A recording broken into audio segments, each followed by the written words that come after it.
pasado para recordar. Nicholas Sparks. Capítulo 8. La noche de la obra dramática estaba fresca y vigorosante.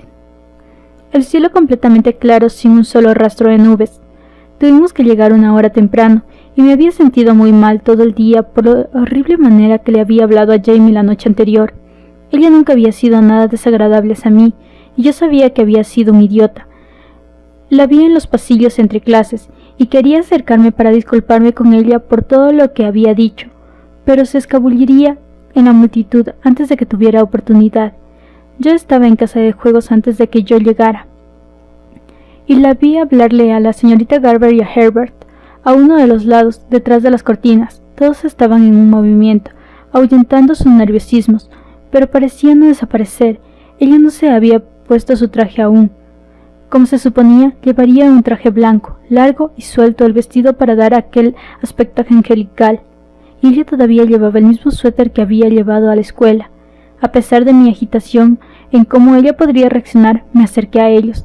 «Hola, Jamie», dije. «Hola, reverendo, señorita Garber». Jamie giró hacia mí. «Hola, Landon», dijo silenciosamente. Podía distinguir que había estado pensando la noche anterior también, porque no me sonrió como lo hacía cuando me veía siempre. Pregunté si podía hablarle a solas, y nos disculpamos para hablar. Podía ver a Herbert y a la señorita Garber mirarnos cuando dábamos algunos pasos apartándonos de ahí, fuera de su vista. Eché un vistazo alrededor del escenario nerviosamente. «Siento tanto todas las cosas que te dije anoche», empecé. «Sé que lo más seguro es que lastimara tus sentimientos, y me equivoqué al haberlos dicho». Me miró como si se preguntara si creerme. «¿En verdad sientes todas esas cosas que dijiste?», preguntó finalmente. «Solo estaba de un humor muy malo. Eso es todo. Me pongo más bien nervioso a veces». Sabía que no había respondido a su pregunta realmente. «Ya veo», dijo. Lo había dicho la noche anterior. Se volvió hacia los asientos vacíos en la audiencia. Otra vez tenía esa expresión triste en sus ojos. «Mira», dije, y tomé su mano. «Prometo hacerlo por ti. No me pregunten por qué lo dije. Solo parecía ser la cosa correcta para hacer en ese momento».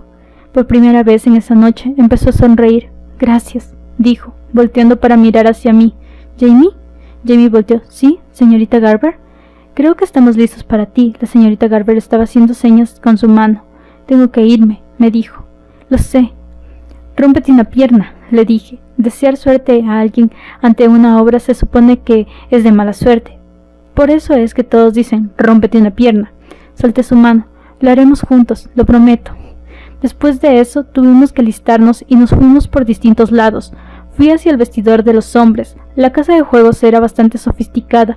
Tenía en cuenta que estaba ubicada en Beaufort, con vestidores distintos que nos hicieron sentir como si fuéramos actores reales, tan distintos de los estudiantes.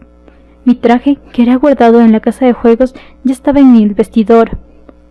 Para temprano en los ensayos había tenido que tomar nuestras medidas con el propósito de modificarlos, y estaba vistiéndome cuando Eric entró en la puerta inesperadamente.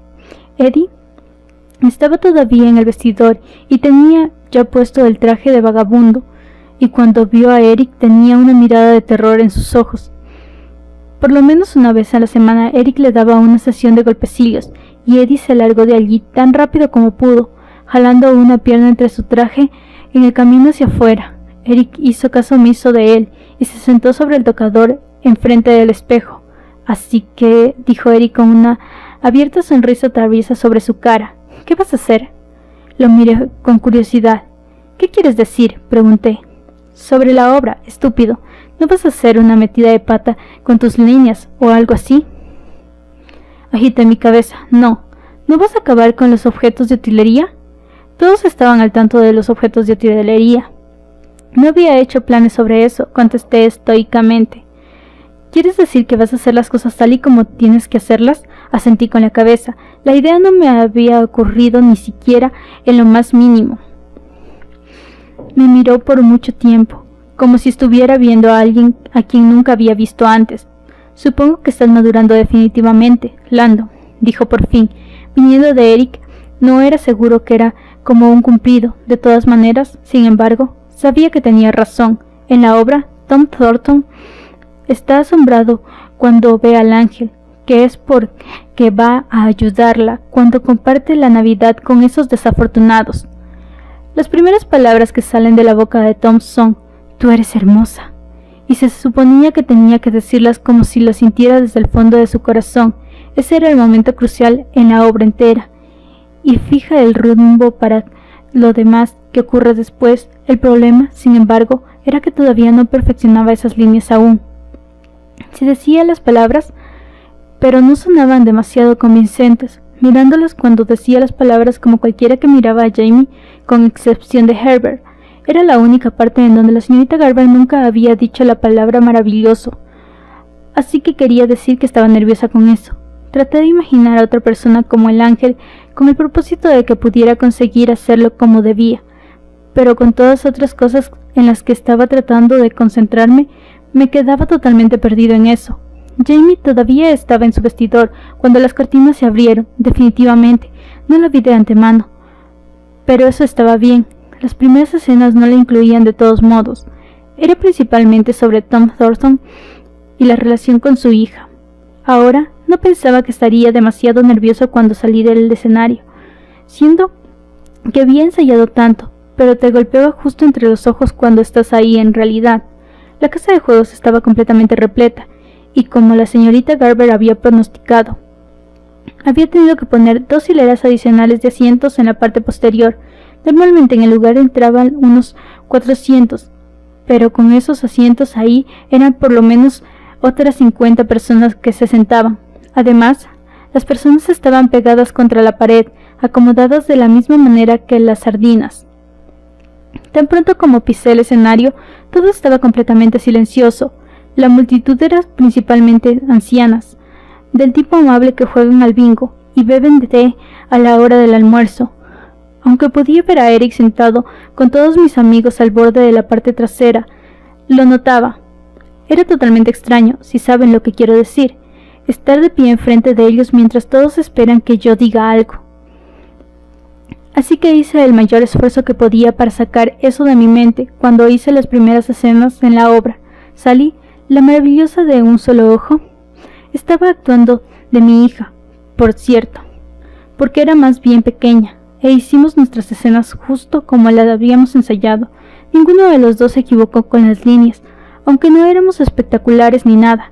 Cuando cerramos las cortinas para el acto número 2, tuvimos que cambiar la escenografía rápidamente. Esta vez todos ayudaron, y mis dedos se escaparon intactos sobre... Evité a Eddie a toda costa.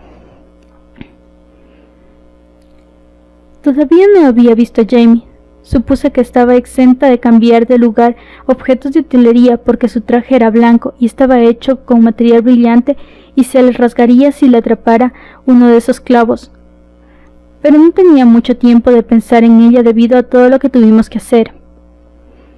Cuando me quise acordar, la cortina se estaba abriendo otra vez y estaba en el mundo de Herbert Sullivan, recorriendo tiendas y mirando en ventanas para encontrar la cajita musical que mi hija quería para Navidad. Yo estaba de espaldas al lugar por donde Jamie entró, pero escuché a la multitud hacer una respiración colectiva tan pronto como apareció sobre el escenario. Pensaba que era silencioso antes, pero ahora todo estaba callado en verdad y tranquilo por completo. Solo entonces miré de reojo y a un lado del escenario vi la mandíbula de Herbert estremeciéndose. Yo mismo me preparé para dar media vuelta y cuando lo hice vi lo que definitivamente puso así a todos. Por primera vez desde que había conocido, su pelo de color miel no era apretado por la dona ajustada de siempre. En vez de eso, estaba suelto y ondeante. Era más largo de lo que imaginé, extendiéndose más allá de la mitad de su espalda. Había un vestigio de resplandor en su pelo, y captaba las luces del escenario, animando de la misma manera que un halo de cristal, totalmente a tono con su vestido blanco ondeando, y adaptando exactamente para ella. Contemplarla era completamente asombroso. No parecía la niña con la que había crecido o la niña a quien llegaría recientemente a conocer.